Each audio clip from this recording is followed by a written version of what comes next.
नमस्कार, good morning, जोहार। मैं चुनचुन। स्वागत है झारखंडी हिंदी न्यूज में। तो चलिए जानते हैं आज की ताज़ा और महत्वपूर्ण खबरों को।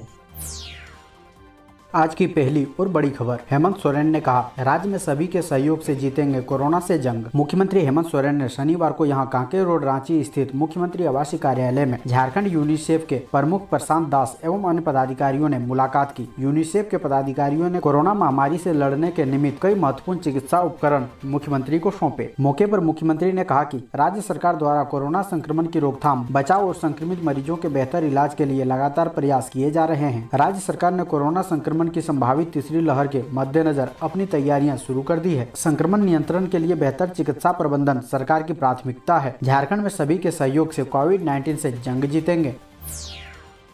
अगली बड़ी खबर। 9वीं व 11वीं में जो लिखा उसी पर होंगे बोर्ड पास। कोरोना संक्रमण को देखते हुए झारखंड एकेडमिक काउंसिल की 10वीं एवं 12वीं की बोर्ड एग्जाम रद्द करने के बाद राज्य सरकार ने इस एग्जाम में शामिल होने वाले स्टूडेंट के वैल्यूएशन के लिए मापदंड तय कर दिए हैं। इसके तहत 10वीं क्लास के स्टूडेंट का 9वीं की एग्जाम तथा 12वीं के स्टूडेंट का 11वीं की एग्जाम में मिले मार्क के आधार पर वैल्यूएशन किया जाएगा। इसके आधार पर उन्हें मार्किंग दिए जाएंगे। साथ ही प्रैक्टिकल एग्जाम व इंटरनल असेसमेंट के मार्क्स भी जुड़ेंगे। मुख्यमंत्री हेमंत सोरेन ने इस पर अपनी स्वीकृति दे दी है। स्कूली शिक्षा एवं साक्षरता विभाग ने इस आधार पर वैल्यूएशन के लिए विस्तृत रूपरेखा तैयार करने तथा उसके अनुसार रिजल्ट जारी करने के निर्देश दिए हैं। यह भी निर्णय लिया गया है कि जो स्टूडेंट वैल्यूएशन की इस पद्धति से संतुष्ट नहीं है तो उनके लिए कंपार्टमेंटल एग्जाम की भी व्यवस्था की जाएगी।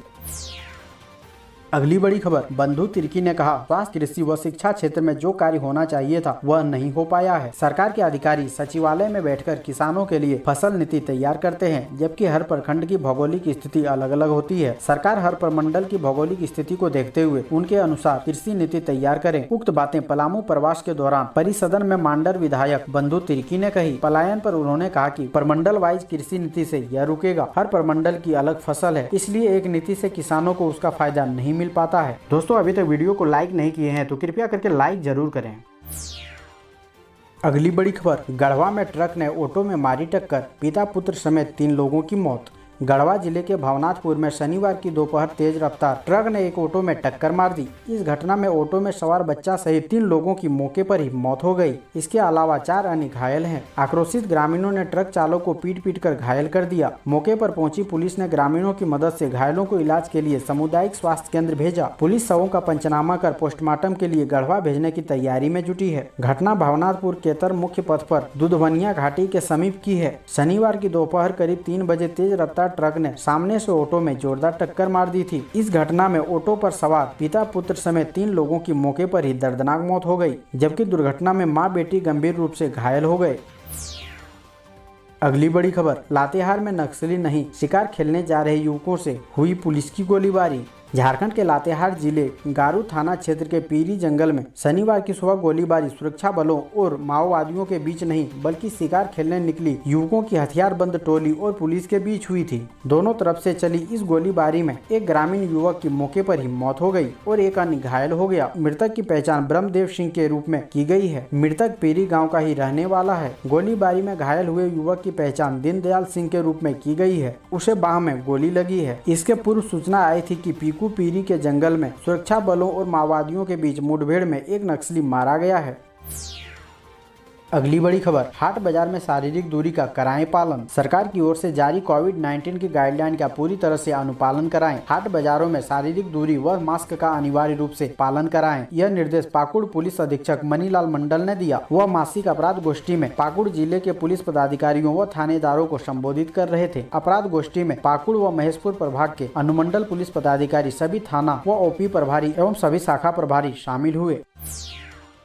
अगली बड़ी खबर। सांप के डसने से मृत लोगों के आश्रितों को 4-4 लाख का अनुदान। गिरिडीह उपायुक्त राहुल सिन्हा ने बताया कि सर्पदंश से पीरटाण अंचल के दीपक ठाकुर की मौत के बाद उनकी आश्रित पत्नी सरला देवी को 4 लाख रुपए की सहायता दी गई है। उल्लेखनीय है कि गिरिडीह जिले की सरला देवी के पति स्वर्गीय दीपक ठाकुर ग्राम पालगंज की सांप के डसने से मृत्यु हो गई थी। इसके अलावा सर्पदंश से बगोदर अंचल के नारायण महतो की मृत्यु के बाद उनकी आश्रित पत्नी रुनवा देवी को भी 4 लाख रुपए की सहायता दी गई है। दोनों लाभुकों को सहायता अनुदान राशि का भुगतान उनके बैंक खाते के माध्यम से किया जाएगा। उल्लेखनीय है कि रुनवा देवी के पति नारायण महतो ग्राम की सर्पदंश के कारण मृत्यु हो गई थी। अगली बड़ी खबर, उच्च शिक्षा में झारखंड ने बिहार को छोड़ा पीछे। 20.9% रहा ग्रोस इनरोलमेंट रेशियो। शिक्षा मंत्रालय की all India survey on higher education की 2019-20 की रिपोर्ट के मुताबिक झारखंड में भी एक बड़ा हिस्सा छात्रों का है जो 12वीं पास करने के बाद या तो पढ़ाई छोड़ देते हैं या फिर उच्च शिक्षा के लिए माइग्रेट कर जाते हैं। हालांकि आंकड़ों के लिहाज से देखें तो अच्छी बात यह है कि 18 साल से 23 साल के छात्र छात्राओं के उच्च शिक्षा के मामले में झारखंड की स्थिति बिहार से बेहतर है। SIHSE की 19-20 की रिपोर्ट के आधार माने तो राष्ट्रीय औसत 27.1% है, जबकि झारखंड का ग्रोस इनरोलमेंट रेशियो 20.9% है। अगली बड़ी खबर, झारखंड के कस्तूरबा विद्यालयों में शिक्षिका एवं अन्य कर्मियों के रिक्त पदों पर बहाली। झारखंड के 203 कस्तूरबा गांधी आवासीय बालिका विद्यालय में शिक्षकों एवं अन्य कर्मियों के 632 पद रिक्त हैं। राज्य सरकार इन पदों को भरने के लिए बार बार निर्देश दिए जाने के बाद भी इन्हें भरा नहीं जाता। अब स्कूली शिक्षा एवं साक्षरता विभाग के सचिव राजेश शर्मा ने इन पदों को भरने के लिए समय सीमा निर्धारित कर दी है। उन्होंने सभी उपायुक्तों व जिला शिक्षा पदाधिकारियों को इन पदों को भरने के लिए समय सीमा तय कर दी है। शिक्षा सचिव ने निर्धारित समय सीमा के अंदर सारी प्रक्रिया पूरी करते हुए 31 जुलाई तक नियुक्ति प्रक्रिया पूरी करने को कहा है। अगली बड़ी खबर, जमशेदपुर पश्चिम विधानसभा में 4.24 करोड़ की योजना का बन्ना गुप्ता ने किया शिलान्यास। स्वास्थ्य, चिकित्सा, शिक्षा, परिवार कल्याण एवं आपदा प्रबंधन विभाग मंत्री बन्ना गुप्ता द्वारा जमशेदपुर पश्चिम विधानसभा क्षेत्र के लिए अपने विधायक निधि से लगभग 4.24 करोड़ की 124 विकास योजनाओं का शनिवार को शिलान्यास किया गया। शिलान्यास कार्यक्रम के माध्यम से मंत्री बन्ना गुप्ता ने जमशेदपुर पश्चिम की जनता को विकास कार्य का सौगात दिया है। विधायक निधि से चयनित योजनाओं में सड़क, नाली, culvert, high must light, street light, boring एवं चापाकल आदि की योजना शामिल है। इस मौके पर मंत्री ने कहा कि कोरोना संक्रमण से सुरक्षा के विरुद्ध लड़ाई में राज्य सरकार विकास कार्यों को भी गति देने का कार्य कर रही है। राज्य में विकास के कार्यों की गति देने में कोई भी बाधा आड़े नहीं आएगी। अगली बड़ी खबर, श्यामा प्रसाद मुखर्जी यूनिवर्सिटी की ऑनलाइन परीक्षा 14 जून से। डॉक्टर श्याम प्रसाद मुखर्जी विश्वविद्यालय में यूजी के सेमेस्टर 5 और पीजी सेमेस्टर 3 ऑनलाइन सेमेस्टर की परीक्षा 14 जून से शुरू होगी। इसके लिए विद्यार्थियों को डेमो दिया जा रहा है। 6 विषयों का डेमो दिया गया है। परीक्षा के एक दिन पहले तक सभी विषयों का डेमो दिया जाएगा। विद्यार्थियों को बताया गया कि ऑनलाइन परीक्षा में कैसे शामिल होना है, कैसे पेपर को अपलोड करना है। इससे संबंधित जानकारी विश्वविद्यालय की वेबसाइट पर भी अपलोड की गई है।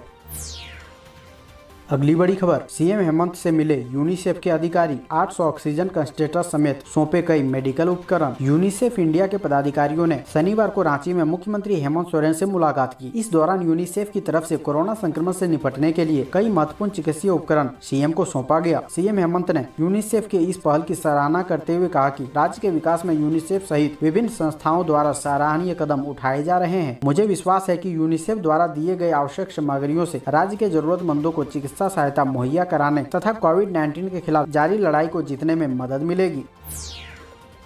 अगली बड़ी खबर, गांव में तेजी से बढ़ रहे बीपी, शुगर व हार्ट अटैक के मरीज। टीबी के घट रहे हैं मरीज। शहरी लोग की तरह ग्रामीण भी हो रहे हैं जानलेवा बीमारियों के शिकार। धनबाद के ग्रामीण इलाकों में उच्च रक्तचाप यानी हाई बीपी, मधुमेह, हार्ट, किडनी के मरीज की संख्या तेजी से बढ़ रही है। हालांकि अब भी शहरवासियों की तुलना में यहाँ के ग्रामीण इलाकों में टीबी के मरीजों की संख्या राज्य के दूसरे इलाके से कम है। फिजिशियन कहते हैं कि जीवन शैली में बदलाव इसकी बड़ी वजह है। अब गाँव शहर की जीवन शैली में ज्यादा अंतर नहीं रह गया है। ऐसे ग्रामीण क्षेत्रों में जागरूकता अभियान चलाए जाने की जरूरत है। High BP, sugar, kidney, heart की बीमारी सामान्यतः ग्रामीणों को कम होती थी। इसकी वजह ग्रामीण क्षेत्र के लोगों का लाइफ स्टाइल शहर वासियों की तुलना में ज्यादा व्यवस्थित होना माना जाता था। ग्रामीण क्षेत्र में लोग शारीरिक मेहनत भी ज्यादा करते थे, लेकिन कोविड-19 की दूसरी लहर के बाद गाँव-गाँव में जिला प्रशासन की तरफ से चलाए जा रहे सर्वे में चौंकाने वाली बातें सामने आई है। सर्वे में सर्दी, खांसी, बुखार के साथ साथ TB, high BP, sugar, heart मरीजों वाले लोगों का भी जिक्र है।